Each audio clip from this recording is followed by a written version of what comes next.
Wanita lemah itu diseret paksa keluar rumah oleh preman. Matanya pusing, tubuhnya kejang, bahkan memalukan, dan ingin merangkak masuk ke dalam rumah. Mereka melihat gadis yang kasihan ini, bagaikan seekor anjing yang bermain dengan mangsa yang lemah. Tetapi tidak terpikirkan, wanita ini akan mengambil nyawa mereka. Anne adalah wanita rumahan. Setelah ayahnya meninggal, dia tidak pernah keluar dari rumah selama 14 tahun. Dia sering memantau abangnya yang sakit. Kedua bersaudara ini saling menjaga. Anne tidak pernah keluar dari rumah. Abangnya berbaring lemah di kasur. Yang anehnya mereka tidak pernah kekurangan uang. Abangnya merasa tidak dapat hidup lama lagi. Menasehati Anne agar keluar dari pintu rumah. Sudah waktunya memaafkan ayah. Tetapi Anne tidak mendengarkannya. Beberapa tahun ini Daniel yang mengantar makanan bagi mereka. Menyukai Anne. Daniel selalu membuat Anne senang ketika mengantar makanan. Setelah abangnya meninggal, Daniel sengaja mengantar makanan dan menghibur Anne. Anne pun menangis terharu menghadapi perhatian Daniel. Anne malah mengeluarkan sekarung uang untuk Daniel, dan berkata masih tersisa banyak. Daniel terkejut, tetapi malah menolak kebaikan Anne. Di hari upacara pemakaman abangnya, Anne sudah menukar pakaian, tetapi malah duduk di sofa, bahkan memasak air. Daniel menelepon dan meninggalkan pesan, berharap Anne dapat pergi ke upacara pemakaman abangnya. Tetapi Anne tidak peduli. Di saat dia ingin memasak, suara mesin yang keras di luar rumah menarik perhatiannya. Melalui tirai, dia melihat beberapa pria asing. Dia mempunyai firasat buruk. Anne segera bersembunyi. Beberapa preman ini tidak menyangka, padahal sudah mempersiapkan agar tidak diketahui. Malah terungkap oleh karena Anne yang tidak berani keluar rumah. Ternyata salah satu dari mereka adalah teman Daniel. Sebelumnya pernah mendengar Daniel mengatakan tentang upacara pemakaman dan uang yang diberikan. Preman ini mengira bisa mencuri uang tersebut tanpa diketahui. Tetapi Anne malah tidak pergi ke upacara pemakaman abangnya. Tiga preman ini membuka pintu dan mencari uang. Anne bersembunyi di bawah meja tanpa suara. Frank melihat di atas kompor. Tiba-tiba waspada. Mereka bertiga langsung mencari Anne. Anne pun tetap bersembunyi. Karena Anne sangat mengenali rumahnya, dia berhasil lolos dan berlari menuju ke arah pintu. Tetapi dia malah berhenti. Dia yang puluhan tahun tidak pernah keluar, tidak berani melangkah keluar karena fobia. Para preman pun terkejut. Salah satu dari mereka merasa lucu, sengaja menariknya keluar ingin melihat reaksi Anne. Ternyata Anne malah gemetar dan pusing, bahkan memalukan.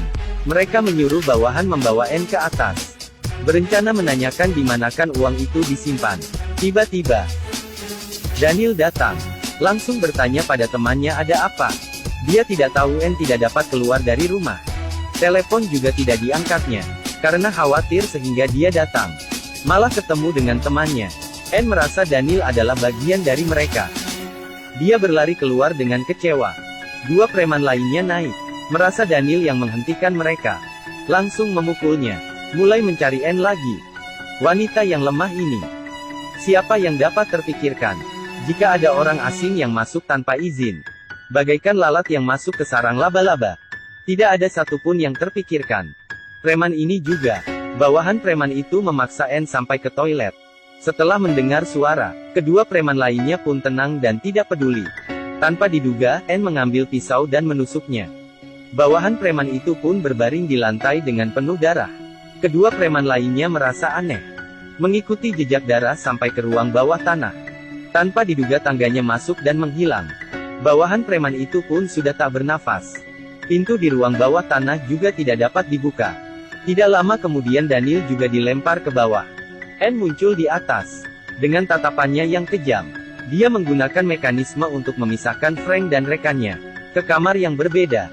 Kemudian mengambil kesempatan, mengetuk kepala preman itu dengan palu. Sangat kejam dan pas.